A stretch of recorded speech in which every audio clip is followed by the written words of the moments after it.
Thanks for watching this episode of Turning to Him. I invite you to just take a few seconds right now at the beginning and subscribe to this channel so that you can get more videos like this in your feed. Thanks again.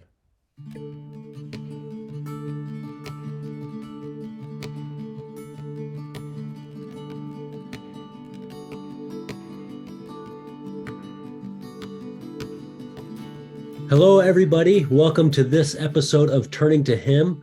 I am here with Amanda Phoenix. You probably recognize her from her hundreds of millions of YouTube followers and the channel that she has called One Footed Phoenix. Amanda, thanks so much for taking time with us. How are you Yeah, doing? thank you. It's good to be with you, and I'm super excited to share a little bit about my story. So, Great. Very good. Well, I'm excited to get to know you a little bit better and hear of your experiences. Um, First of all, tell us a little bit about yourself.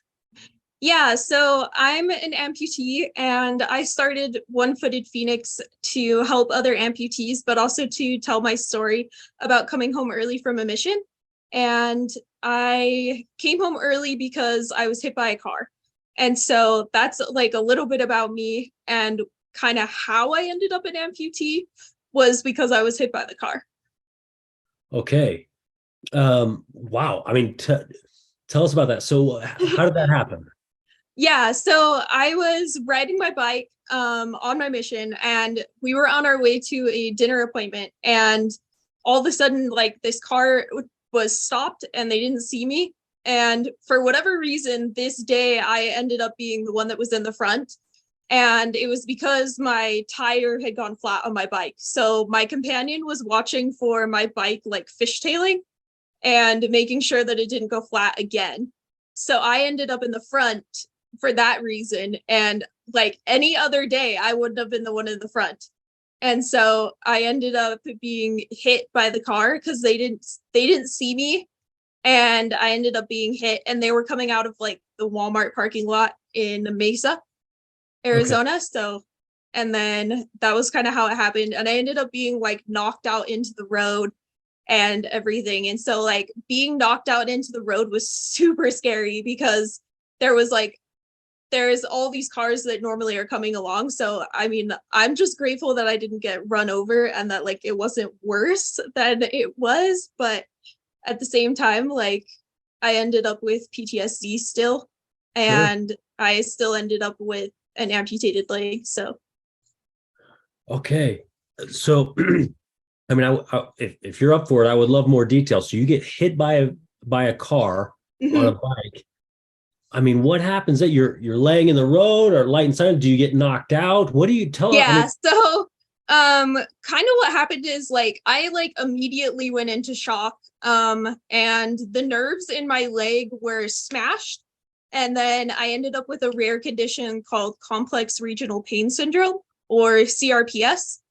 okay. It's a condition where the nerves in your leg basically think that they're like getting hit and injured over and over and over again. And eventually my leg kind of like attacked itself, and it started going like purple, and it was like always swollen, and it was like unimaginable pain. I'm talking about pain that's like above kidney stones and above childbirth. And so I eventually had to make the hard decision to amputate, but I didn't make the decision to amputate until I'd had CRPS for 3.5 years. Oh my gosh. Okay. Yeah, so I went through 3.5 years of just like unimaginable pain before I decided it was going to be best to try and amputate. And I went through a lot of medical treatments to try and negate the CRPS. And so we did like infusions, I did um like shots in my back, I did shots underneath my knee, I did all sorts of like crazy medications, and like a bunch of different opioids, a bunch of different like lidocaine and ketamine as well, which Okay. are like super heavy duty medications to try Right. to get this CRPS to calm down. And eventually we decided that like the only thing left to do was to either put in a spinal cord stimulator or to amputate. And I ended up not wanting to do the spinal cord stimulator because I just like, I never felt like that was going to be the right choice for me. So yeah, that's kind of how we ended up where we are now. Okay, you just fast forwarded through 3.5 intense years. Yeah, about like 4 or 5 intense years. So I kind of like fast forwarded through that. But if there's anything you want to ask me about like along the journey, that's totally cool. Yeah. Yeah. Yes, I do. Okay, good. Okay. So I still can't get over that. So you get hit by a car, you're laying in the Yeah. road. Does your companion, I mean, are you conscious at this time? My companion was like freaking out, and I remember her freaking out, like, and like calling up the mission president and calling up like the elders because they were the ones that had a car, and we were trying to call the sisters that had a car, and she was just like freaking out trying to call everybody that has a car, like sisters, like so and so, she got hit and like blah blah blah blah blah, and, like I kind of remember her just being like, I remember hearing like hit. And then like I don't remember much else other than that, but I do remember her like kind of freaking out. Did she make those calls before she called 911? Yeah. So she didn't actually call 911. So the police ended up like not even coming to the scene because like we didn't think to call 911. So this is kind of like the naive missionary brains that we had, Sure. and her first reaction was like to just call the leaders. Right, And so right. and it wasn't like a bloody scene or anything. It was more like I had been hit, everyone thought I was gonna be fine, and like at the time we didn't even know that my nerves were damaged, and so like I kind of like limped away, and so we knew like something was messed up with my ankle, but we had like no idea the extent of what was actually messed up. Okay. So you limp away. Your companion has called everybody but the paramedics. Yeah, pretty much. And at what point do you say, I should probably go to the hospital? I mean, when we were realizing that I was like limping away, we realized like something was messed up. So the elders took us over to the Instacare, and we went over to the Instacare, and the Instacare was like, you hit your head, you probably have a concussion, go to the ER. And it's amazing that like I didn't end up with a concussion, but I ended up with my helmet being like busted. Yeah, yeah. Wow. Okay, what about the driver of the vehicle? Did they stick around? Did they? Yeah, so the driver of the vehicle stuck around, and I actually tried to hand them a Book of Mormon. Yes. Yes. This is how like little missionary me is like, maybe you had to hit a missionary so that you would listen to them. Whatever it takes to Yeah, preach the gospel. No one hollowed bumper will stop this work from progressing. So I remember kind of like sitting there in shock, being like, oh my gosh, like I just got hit by a car, and then like trying to give the driver of the car a Book of Mormon. And, and obviously they were like, nah, like they were kind of like freaking out that they had hit me, but even out of guilt, they didn't take it? Yeah, they didn't take it. Hardcore. Okay, so you finally get to the hospital. They say go to the ER. Thankfully, you don't have a concussion, but they check out your leg at this point. Yeah, so they start checking out my leg, and they think that like at first that it's broken because of the fact, because it was like super swollen and stuff. And so they're like, well, maybe your leg's broken. And then they like did more x-rays and like feeling around on my leg and stuff, and they were like, no, it's not broken, it's fine, like it's just a severe sprain, stay off of it for 3 days, put me on crutches, and kind of sent me on my way, and said go to a specialist if it doesn't get better.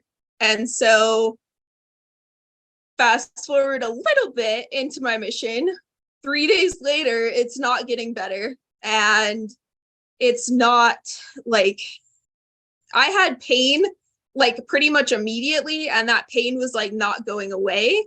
And so when that pain wasn't going away, they were like, we need to like figure this out. And I was like, I need to figure this out. But they took my crutches away after those 3 days and was like, no, you're fine.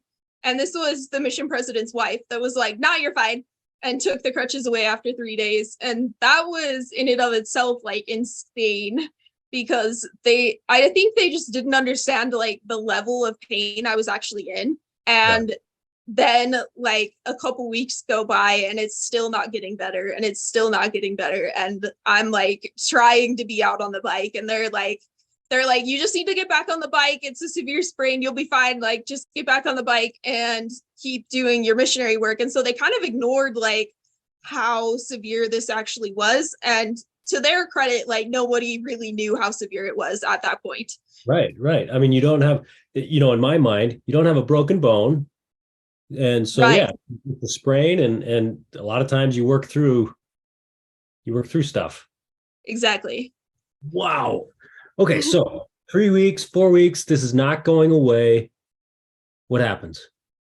So at that point, that was when the mission president eventually made the decision to send me home. And unfortunately, this decision was made for me. So I didn't like have a say in this decision and going home from my mission, which was really hard for me not to have a say in the decision. Because normally missionaries, when they go home for something like this, like they have a say in the decision, and they have a council with like their state leaders and with their home leaders. And for me, I didn't have any of that counsel with my leaders before I got sent home. So for me, it was almost like wham. Yeah, that's a tough Because experience.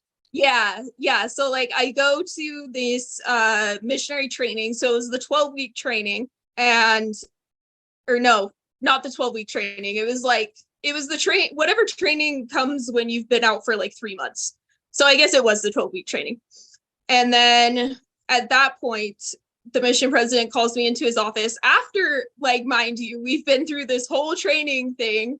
And then he calls me in his office, and he's like, he sits down with this like disappointed face, and just kind of like looks at me and says like, "You're flying home in the morning." And at that point, I'm just like crying. I'm like, no, like I need to stay. And so I'm like bawling at this point. And he tells me to call my parents, and my parents like already knew that I was going to be flying home. And so like I was kind of mad that they like already knew before I did. Yeah, sure. And everything. And I remember that experience just being like kind of horrible, to be honest. So and knowing that I was going to have to come home, and I was like just super nervous that people were going to say like really mean things to me because I hadn't like finished my like full mission, or that I hadn't been out there like the whole time, and they were going to be like judgy to me because I hadn't been out there the whole time. Yeah. But How was that experience? so thankfully, like I didn't have people being super judgy to me, but I know that a lot of missionaries that come home early, especially for mental health, for sure, they end up having people be pretty judgy to them. And it's really difficult to like get back into a ward, especially when you come home for mental health stuff. So I'm lucky that I didn't come home for mental health stuff, but the mission president had actually put stuff like in the records saying that I came home for mental health stuff, and I was like, excuse you. And he had told my parents that I was a lazy missionary, and that I didn't really want to be out there when I came home. And so it's taken a long time to try to like kind of forgive this person, because I went through so much like just mistreatment from my mission president.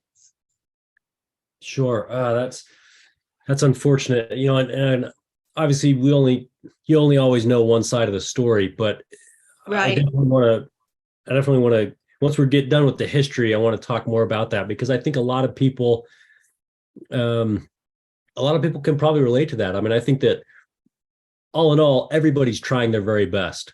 But at the end of the day, we're all human, and some of us get along with our mission presidents and some of us don't. Some of us have fantastic mission experiences. Some of us don't. And it sounds like this is an obstacle that you've had to overcome.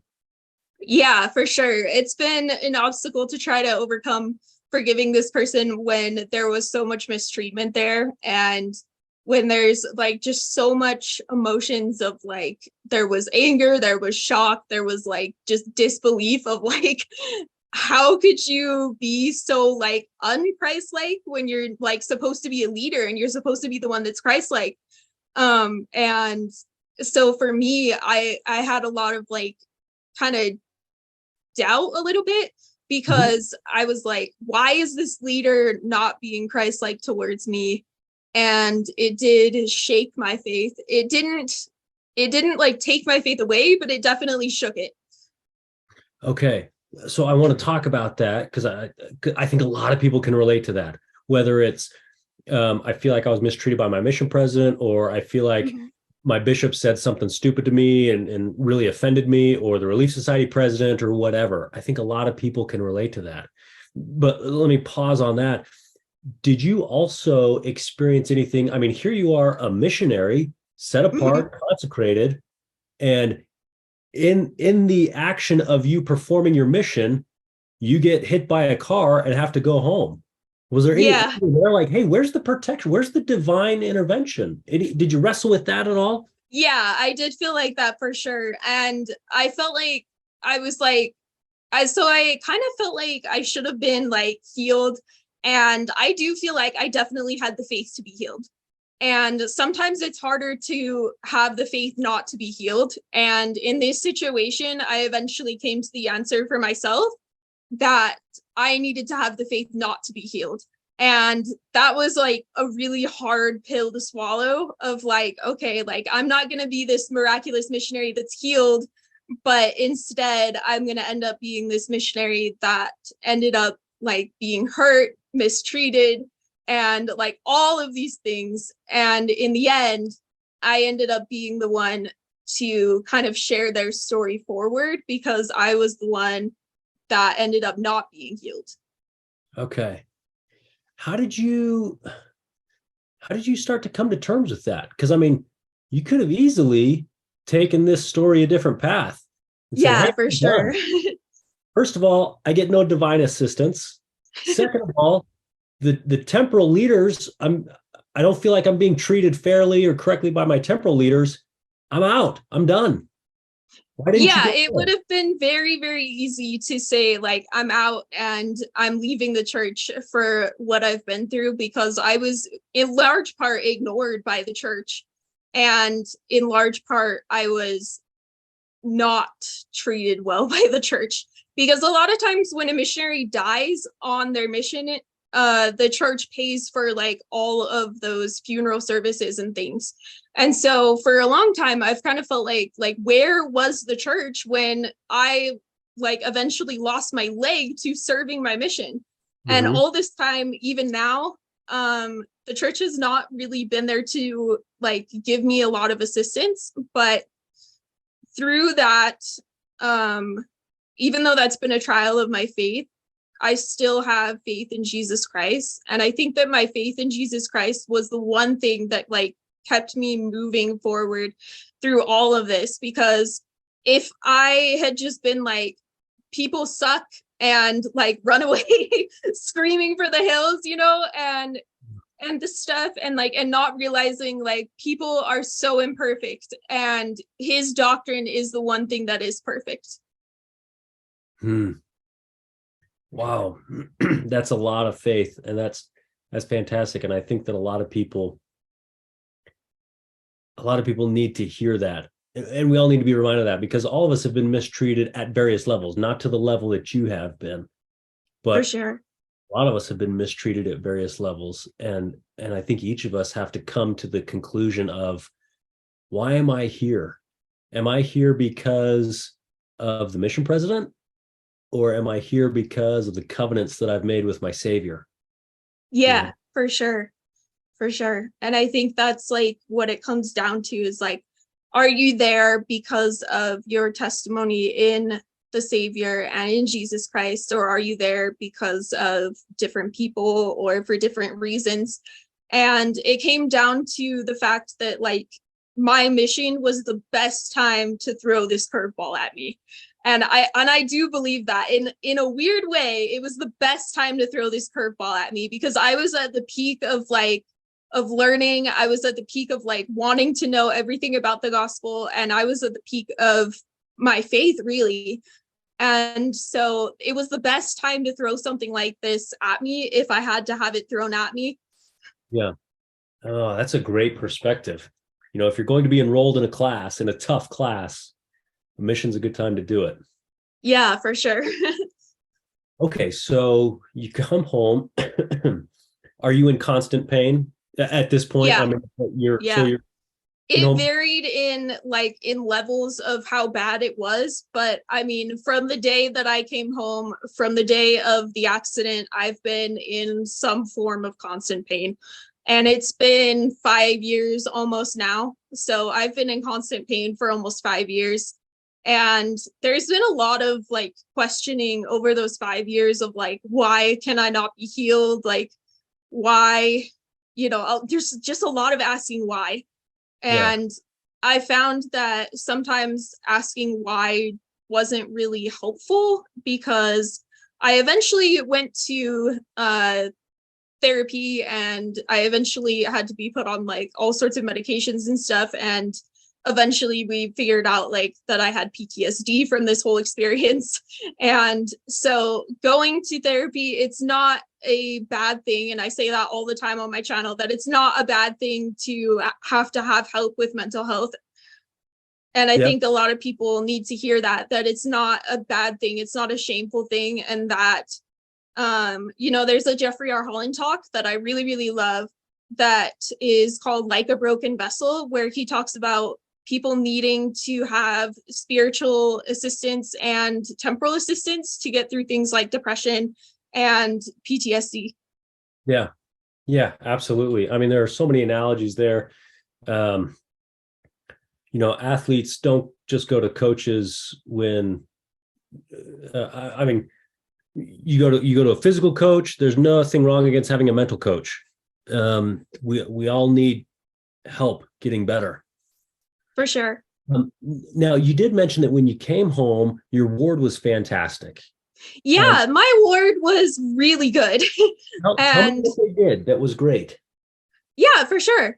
I feel like my ward was really, really supportive. And I think that the reason that they were so supportive is because we had my bishop make an announcement when I came home that I was home for a medical release, and that I was hoping to go back in a few months when my ankle healed. And unfortunately, that never happened.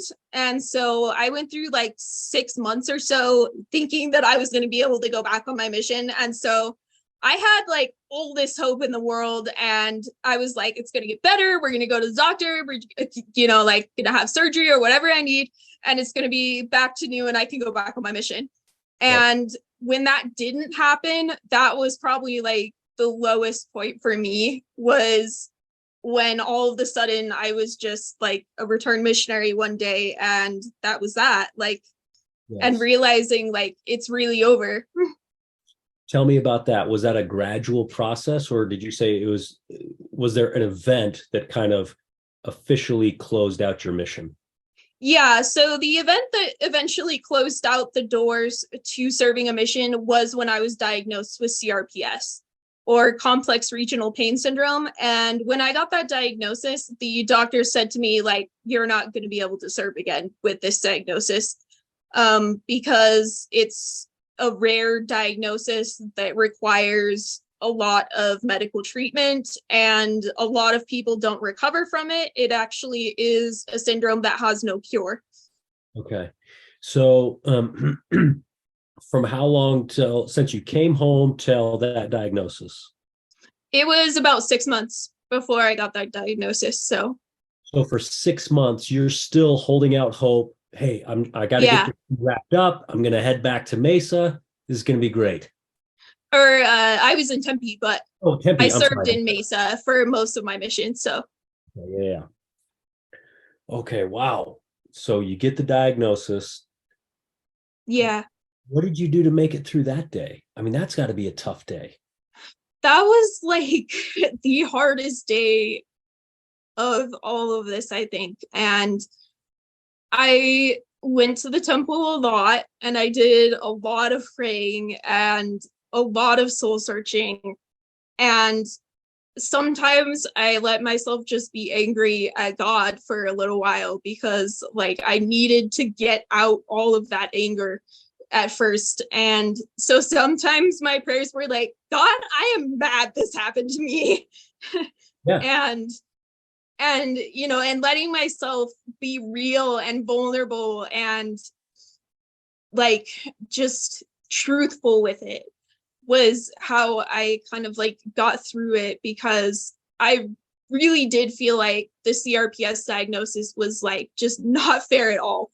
And I was like, what in the world? Like, I'm supposed to go back on my mission. I'm not supposed to like, sorry, I'm not supposed to be stuck here. Like, this isn't supposed to be the end.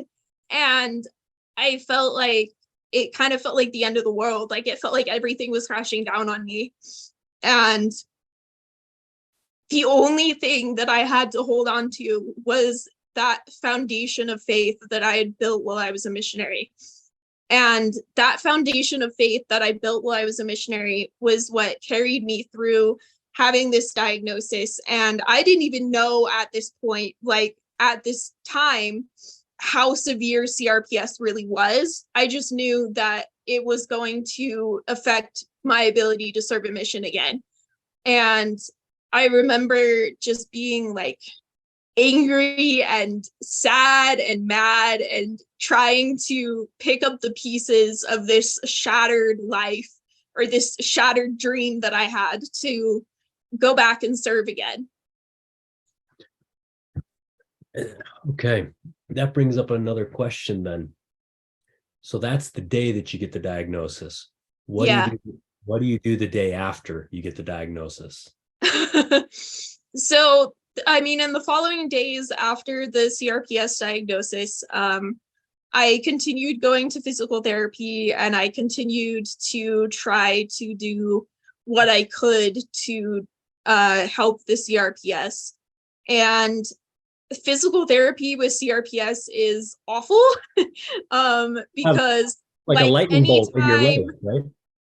yeah, so like anytime anyone touched my leg, I was like screaming bloody murder.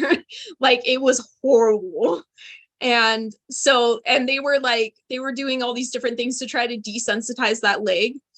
And they were trying to like touch it with different materials and stuff at that point. And so like the trial was like kind of never ending in a sense, because like it was always like one treatment to the next to the next to the next. And and it's still ongoing even today, where I still have some phantom pain and I still can't wear my prosthetic leg the entire time like I want to. So Okay. When does it start to dawn on you that, hey, this is a long road. We're gonna be here for a while. yeah. So it kind of, I think the dawning of the long road was when I talked to other people with CRPS. And there's a lady in my ward who actually has CRPS as well. She has it in her shoulder and in her hands and like in her neck and stuff. And she was in two accidents, and then that was what eventually caused the CRPS. And so I was like talking with her and being like, like I was just diagnosed with CRPS, like what do I do, like how do I treat this, and in talking with her I realized like this isn't going to get better, is it? and and she's kind of like, yeah, like it's not going to get better. and and then like realizing that I'd been through all these treatments and stuff. So talking with her was after I'd been through some of the treatments that didn't work. And for her, the CRPS has never gotten better. And for me, it never really did get better. I ended up amputating as a way to try to get out of the hell that honestly I was like experiencing with CRPS. Yeah. Wow. Okay, so you mentioned this is pretty rare. I mean, I've never heard of CRPS. Yeah, It's extremely rare, and yet there's somebody else in your ward that also has it. that was a tender mercy, honestly, and like and such a blessing. And I feel like, like she might not always see it as a blessing either to have CRPS, but to to experience someone else that has this like rare disorder that you have was amazing. And we built such a friendship. And I mean, like I love her, she's amazing, and she does like incredible music, and she just like plays her little heart out, and that every single note she's playing is like there is unimaginable pain running through her arms every time she plays, and that's amazing to me. Wow. Wow. How big is the CRPS community? So it's actually pretty big. There's quite a few people like in the US that have it, and there's quite a few people around the world that have it. I don't know like the exact statistics of like how many people in the US have it, but I do know that there ended up being 3 people in my ward that had it at one point. So there was another person that ended up having CRPS in her ankle because of malpractice of a doctor. Right. And she ended up actually amputating a couple months before I did. And so that's how I found out that it was even like an option for me to amputate. And she has a channel that's called Stefanina's Amputee Adventures. Okay. And my channel is One Footed Phoenix. But anyway, she was the other person in my ward that had CRPS before I did.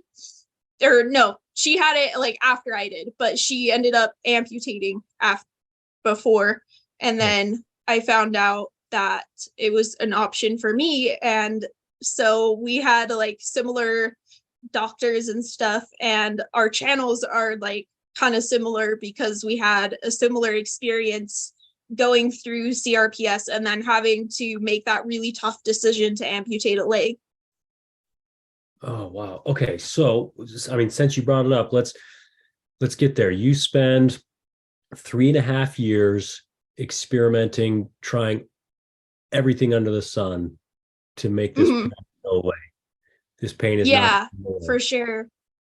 And oh man, we've tried so many things. Like we went to so many doctors and so much time in doctors' offices, and it was just like one doctor to the next to the next to the next, and trying to figure out like can you do something to help me? Like there has to be something out there that can help me. Like I'm in pain, I'm miserable, and I was like begging God at this point, like please, there has to be something out there that's going to work. And eventually I think eventually like my answer that I kind of came to was like amputation wasn't the perfect answer, but it was the best answer that I had, and it was the best option that I had to get my life back. Okay. Walk through that decision. I mean, some more detail there. And what are your Yeah, parents involvement? Do you, I assume that your parents are involved in these for sure. discussions and in all this process? Yeah, so my mom has definitely been super involved in the process, and she's been the one who's been like my caretaker through all of this, because there were points that like I haven't been able to take care of myself, and that's been really hard to go from like being this vibrant young adult that was involved in all of the activities to not being able to walk and not being able to like cook or clean or do like hardly any of those things for myself.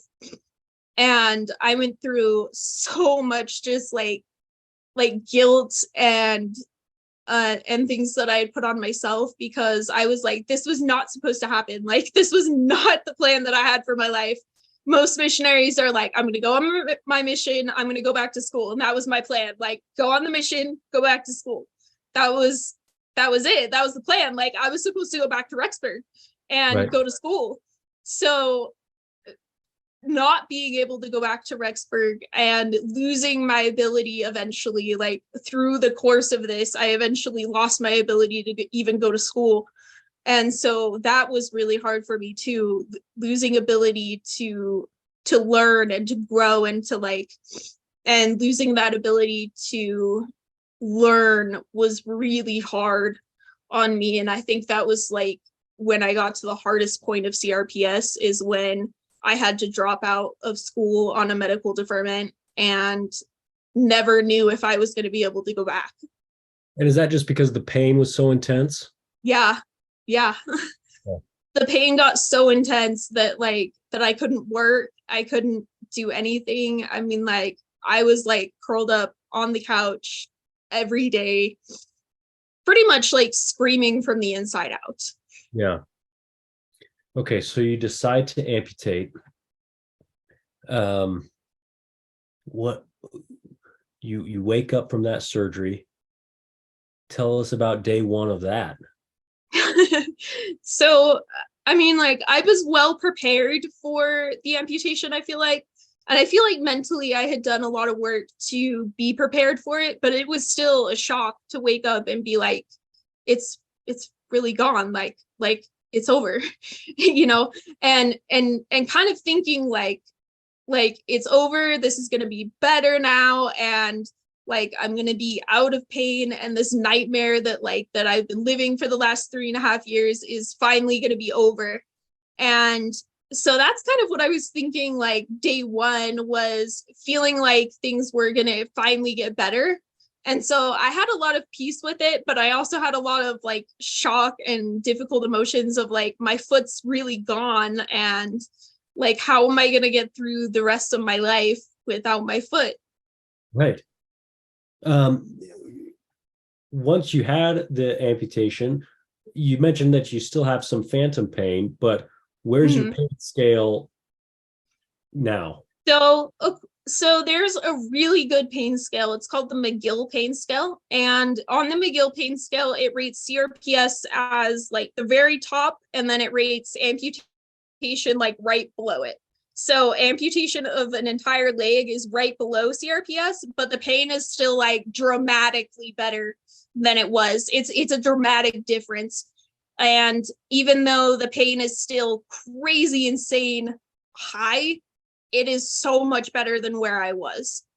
Okay, good. So definitely a net positive Yeah, decision. for Oh, sure. fantastic. I've had days that it's been hard and like kind of wondering, like, did I make the right decision? Because there's days where I have pain that's pretty high and that can be close to what I experienced with CRPS, but those days are rare and they're getting rarer. And I'm able to walk much more than I ever was with CRPS now. Yeah, because if I'm doing the math correctly, you've been an amputee now for 1.5 years. Is that true? Yeah. 1.5 Yeah. years? Okay. Um, Tell us about the learning curve of what's that like. Yeah, it was quite the learning curve. I mean, I feel like I had a long road ahead of me because I only had crutches when I was learning to be an amputee. And I was on like so many pain meds that I was like so doped up on pain meds at this point that my balance was all like wonky, because when you lose a leg, you don't realize like how much weight you lose off of your leg. And Yeah. so all of a sudden you feel like you're like jerked to one side. And every time you try to get up, you're always jerked to one side. And so you have to figure out how to rebalance and restudy yourself. And then you throw being on pain meds on top of that. And I fell a lot. Oh no. Oh no. Okay, so I mean, you said though it's getting better. Yeah, it is getting better than it used to be. I mean, like I haven't fallen in several months now. The last time that I fell, I hit the cement pretty hard, because I was on a knee scooter and I hit the cement pretty hard because I was like outside and kind of being like, I don't want to be in my wheelchair anymore, and that didn't end well for me. So moral of that story is, like when you get tired of it, try not to be so tired of it you do something stupid. Yeah, yeah. Oh my gosh. Okay. Tell us about, I mean, this is quite a journey. I mean, everything from, like you said, young, active, single adult, missionary, down into a valley of trials, a number Yeah, of trials, and for then sure. climbing back out. Tell us about some miracles that you've seen. Tell us about how this has gotten you closer to the Savior. So I honestly feel like one of the miracles that I received was doing the amputation.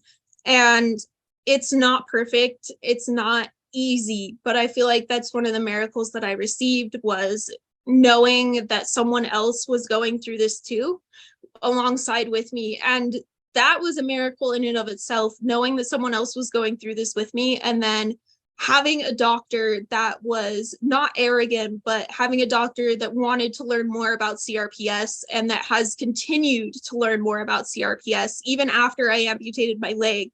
He's been continuing to help me, and he found this drug that was used in Italy for CRPS, and he actually started giving out this drug to CRPS patients here in the United States. And well, it's a similar drug anyway. And he started giving this in his clinic, and I was like one of the first ones to be able to receive it. And now I have like almost no CRPS pain, which is amazing. And like, and you know, and I still have phantom pain and I still have a lot of pain, but my CRPS symptoms are pretty much gone. And I'm like, oh my gosh, like this saved my leg in a sense. Like I lost my leg, but it saved my leg in a sense, because it's really starting to give me my life back. And it's really amazing to have these little moments of like, I can walk again, or like I can do this again, or I can do that again, and be able to do things again and know that the Savior has been with me through all of these like really hard points. He was with me from the time the car hit me to today, and he's been there through all of it. And I feel like he's really been there to say like give me your pain. And I understand the atonement in a way that I like never thought that I would, but now I understand like that the Savior went through so much more than I ever have been through. And like, and I went through unimaginable pain, but then I think about like the Savior went through so much more than that for us. And if he can go through so much more than that for me, like I can get through one more day. And that was kind of like how my mentality was through the hardest points of like, I can do it one more day if he can do it for me. That's a great perspective. I appreciate you sharing that. What do you wish people understood about trials? If you could just get everybody to understand something, what would it be? Yeah, so I wish that people understood, you know, like not all trials are going to be taken away immediately, and not all trials are going to be easy. But I wish that people could understand that, like, if you can just hold on for one more day, if you can just hold on to your faith and the things that you know are true, like, you can get through anything with God on your side. And that's kind of my motto of like, you can do it. You can get through anything with God on your side.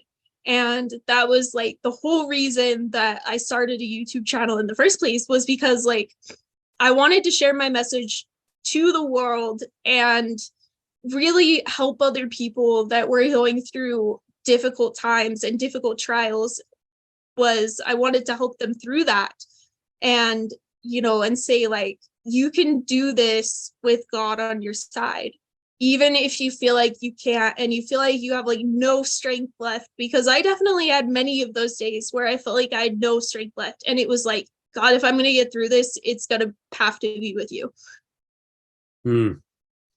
Well, that's a very humble way to think of that, Amanda, of God being on your side. It seems to me that you have chosen to remain on God's side. Yeah, for sure. God is immovable. So thank you so much for just sharing this experience and the tough choices that you have made to stay with him when you had lots of opportunities to feel abandoned, to feel victimized, to feel like you were going to do this on your own, and you chose to stay on the side. So, tell us real quick, what's the best way to follow your story? You mentioned your YouTube channel. Yeah, so I have my YouTube channel called One Footed Phoenix. I have my Instagram page that's called One Footed Phoenix. It's with like dashes. There's a Twitter account. Let's see. Yeah, that's like the best ways usually is with Facebook as well. There's a Facebook page called One Footed Phoenix. There's the Instagram and the YouTube. Okay. Well, thanks again for taking the time, and thanks for being who you are and for sharing your experience. I'm sure that there are a lot of people out there that are strengthened by your story. Yeah, for sure.